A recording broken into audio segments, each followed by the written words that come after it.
esta investigación. Uno de los aspectos importantes de la caficultura restaurativa es mantener el suelo cubierto, es como uno de los objetivos.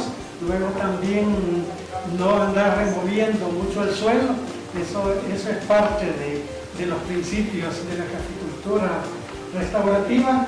Entonces, nosotros como escuela pues teníamos ya prácticamente 5 años de venir promoviendo lo que son las coberturas en los cafetales, pero nos pasaba de que nosotros decíamos, sí, un suelo cubierto evita la erosión, evita el escurrimiento, pero nos decían, bueno, pero ¿y cuánto? O sea, lo que no se mide no se puede evaluar, ni se puede ir a través del tiempo, ir diciendo, miren, es cierto, las coberturas se reducen, entonces solo quedaba como un concepto vago. Entonces, fue así como surgió esta investigación. De hecho, nosotros ya llevamos 3 años de venir haciendo, pero por efectos de tiempo, pues solo vamos a presentar lo de un año. El objetivo pues, era evaluar el efecto de las cubiertas vegetales en el escurrimiento y erosión del suelo en una finca de café en Apaneca. Y específicamente nosotros íbamos a medir el escurrimiento y la erosión en 3 parcelas que luego vamos a ver. Pero antes quisiera como presentar estas 2 fotografías. La fotografía de la izquierda es la caficultura tradicional, la caficultura que se vino dando desde los años allá, donde decían que íbamos mejorando producción, íbamos mejorando ingresos y todo, pero ¿a costa de qué? A costa del suelo. Y ahora nos estamos quejando, no, pero mi abuelito no le echaba abono y producía café, y era el mejor café de Centroamérica y del mundo, decían, éramos los campeones, pero ¿a costa de qué? O sea, aquí nosotros podemos ver, y ahí si una lagartija va caminando en esa finca, nosotros la podemos ver. O sea, pero nos podemos imaginar qué es lo que está pasando en este suelo, donde todo el sol cae sobre el suelo, todo el sol cae sobre los microorganismos no viven en este suelo. O sea, entonces, esta es una caficultura tradicional y que todavía las casas comerciales aquí andan ofreciendo las cantidades de herbicidas porque dicen que las mejores fincas son las que se ve todo.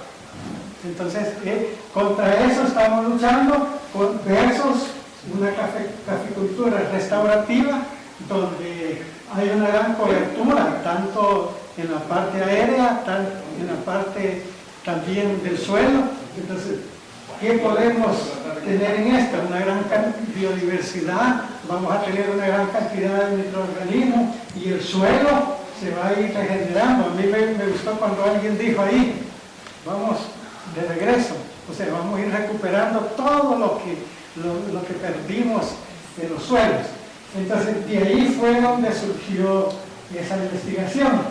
Nos planteábamos que un suelo con cubierta vegetal va a ser lo mismo que un suelo desnudo. Esa era como la hipótesis nula y una hipótesis alternativa de que no. O sea, un suelo cubierto pues es diferente a un suelo desnudo. La metodología se llevó a cabo en la finca de Noruega, en el cantón Quesalapa, Apaneca, Ahuachapán. Se seleccionó un área representativa de la finca con una pendiente aproximadamente del 30%. Eso más o menos consideramos que era un promedio de lo que podía ser significativa la investigación, y se elaboraron 3 camas de 1 metro de ancho por 20 metros de largo. La parcela 1 se dejó con el suelo completamente desnudo, como para comparar lo que pasaría en un suelo desnudo versus la cobertura.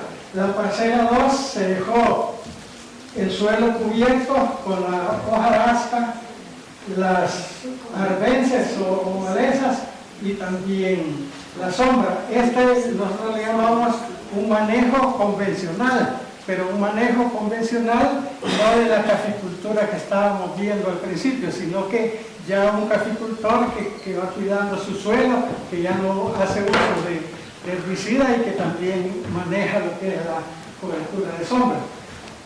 Y la parcela 3 se plantó, además del manejo tradicional, la siembra de cultivos de cobertura y abonos verdes, específicamente utilizando lima, canavalia y también poniendo barreras vivas y obras de conservación del suelo.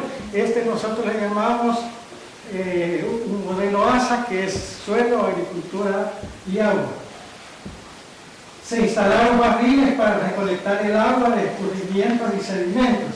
O sea, al final de la cama estaban 3 barriles donde se recogía el agua después de una tormenta y se veía también todo el sedimento que iba. De ahí se sacaba muestra y se llevaba pues a las mediciones. Las mediciones se realizaban después de las lluvias, o sea, por ejemplo, cuando en este suelo desnudo, allí un aguaje de 20 o 25 milímetros, los barriles estaban llenos, incluso hasta se podían rebalsar. No se pueden imaginar cuando llovían 100, 125 milímetros. En cambio, los otros tratamientos eran diferentes por las coberturas. Resumiendo, el tratamiento cero con que íbamos a comparar en un suelo completamente desnudo, la parcela convencional, pero aclarando, convencional, pero sin uso de herbicida, sino que como un caficultor ya que va cuidando el suelo. En la número 3, una parcela que le llamábamos ASA, que son ya con cultivos de cobertura y abonos verdes, barreras vivas y hojarasca. Entonces, esos fueron como los 3 tratamientos que se usaron. Ahora vamos a los resultados. En primer lugar, pues vamos a ver lo que pasó con el escurrimiento. Tenemos el tratamiento, tenemos el tipo de parcela, tenemos el escurrimiento en metros cúbicos por hectárea y tenemos el escurrimiento en metros cúbicos por manzana como para una mayor comprensión. El tratamiento cero, que es la parcela desnuda, si ustedes ven, tiene 7.700 metros cúbicos por hectárea, que es equivalente a 5.393 metros cúbicos por manzana. Imagínense, 5.000 metros cúbicos. ¿Y qué pasa con esa agua? Esa agua no va sobre el agua, sino que ahí va suelo, ahí va fertilizante. Peor si nosotros venimos y fertilizamos al goleo, entonces al final lo que estamos fertilizando son barrancas. Porque esta agua no va limpia, ahí va todo. ¿Y qué pasa? Generalmente en las zonas de cultivo de café, las zonas bajas están habitadas ya. Entonces, todo eso va a causar daño a la gente.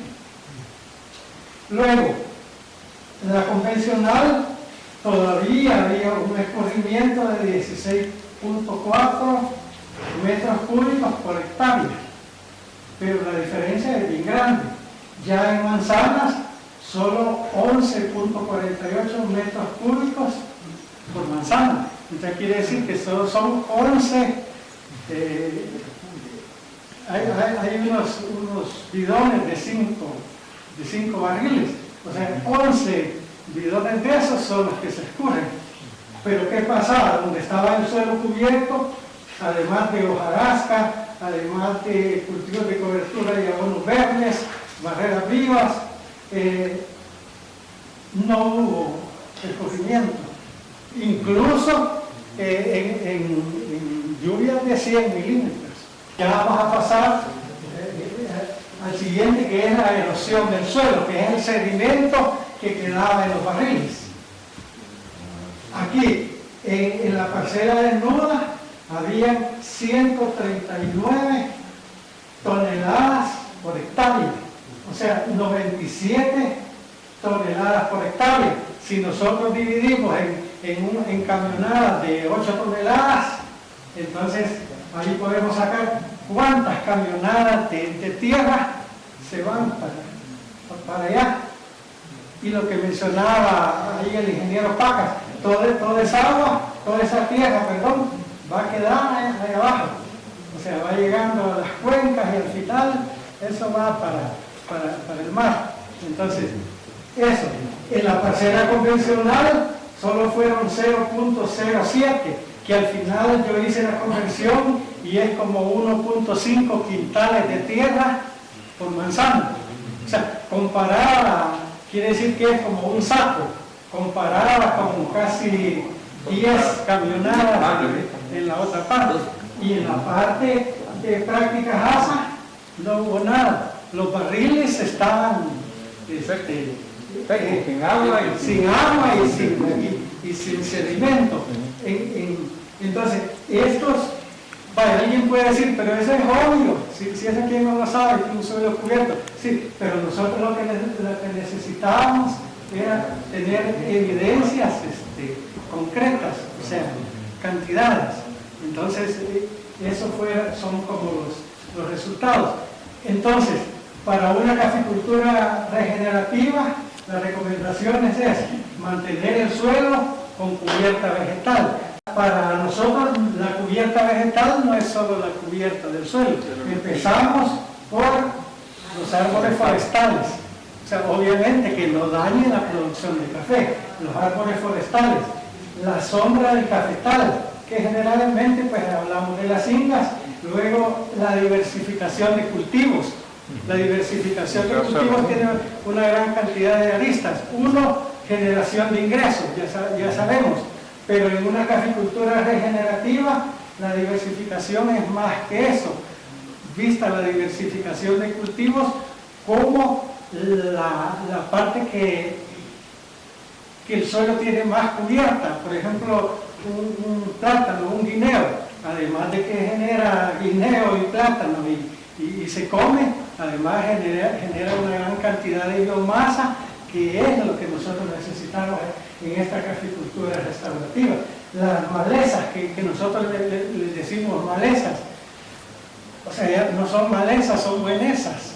O sea, lo que hay que saber es manejarlas. Entonces, por eso la cobertura vegetal es todo eso, el estrato alto hasta llegar al estrato bajo. Luego, sembrar cultivos de cobertura y abonos verdes. Estos, es cierto, son cultivos de cobertura, lo que indica que si es un cultivo hay que cuidarlos. O sea, no solo los vamos a tirar en la finca, no, sino que hay que cuidarlos. Que sale más barato sembrar cultivos de cobertura y abonos verdes que estar, por decir, chapodando las arbences, eso también es cierto. Nosotros la experiencia que hemos tenido es con la canavalia, la vigna, el gandul y crotalaria. Alguien me puede decir, pero gandul, crotalaria todo el tiempo lo hemos usado. Sí, pero no lo hemos usado como un cultivo de cobertura, sino que lo hemos usado como sombra temporal. Y lo primero que la gente dice, no, pero el gandul genera hormigas. Genera hormigas porque las hormigas no tienen donde hospedarse, porque tenemos el suelo limpio, pero si ya tenemos el suelo cubierto, entonces las hormigas andan buscando otra cosa menos el gandul. Practicar el manejo integrado de malezas. Nosotros decimos manejo integrado de plagas, manejo integrado de malezas. Sí, perdón, manejo integrado de plagas, manejo integrado de enfermedades. Entonces, hay que ponerle atención al manejo integrado de malezas. Claro, alguien me va a decir, mire, pero los bejucos, sí, los bejucos hay que arrancarlos, no hay otra. Pero lo demás es una cobertura que lo que van a hacer es, primero, evitar la erosión, el escurrimiento, luego los microorganismos se van a ver favorecidos. Y por último, y yo pienso que la mayoría de los que estamos aquí, ya nadie usamos herbicidas, algunas cuestiones. A esto nos referimos cuando hablamos de cultivos de cobertura y abonos verdes. Esto es un cultivo de vigna. Si ustedes ven, ahí está el suelo completamente cubierto. Lo mismo está el suelo cubierto en esta fotografía donde están las arbences. ¿Cuál es la diferencia entre esta y esta? Aquí, estas plantas son pequeñas fábricas de nitrógeno, que lo que están haciendo es agarrando el nitrógeno atmosférico y a través de las bacterias convirtiéndolo en nitrógeno. Entonces, quiere decir que estas son competencias de las casas comerciales que venden fertilizantes. Lo único que estos no nos cobran ni IVA ni nos cobran ni local, ni nada. Ahí. En el caso de las arbences o malezas buenas, ellas sí tienen toda la cobertura, alojan microorganismos, pero no están fijando nitrógeno. Esa es como la única diferencia. Luego aquí tenemos el cultivo de Canavaria. Esta era una zona que estaba cubierta de gramíneas. Entonces, el peor enemigo de las gramíneas es la sombra. Entonces, ese suelo completamente cubierto, entonces la gramínea ahí quedó toda la lucha, y además estamos fijando nitrógeno. Aquí es lo que tratamos de llegar con esto, a tener una salud y fertilidad del suelo. Este suelo está lleno de microorganismos. Ustedes ven aquí la parte blanca como que si fueran piojos blancos, pero no, es la materia orgánica en descomposición, producto de todo esto, de lo que hablamos. Entonces, esto yo lo quería traer a cuenta porque es como el complemento de aquella investigación. O sea, una cosa es tener cubierto el suelo, pero también otra es tenerla cubierto, pero con cultivo de cobertura y abonos verdes.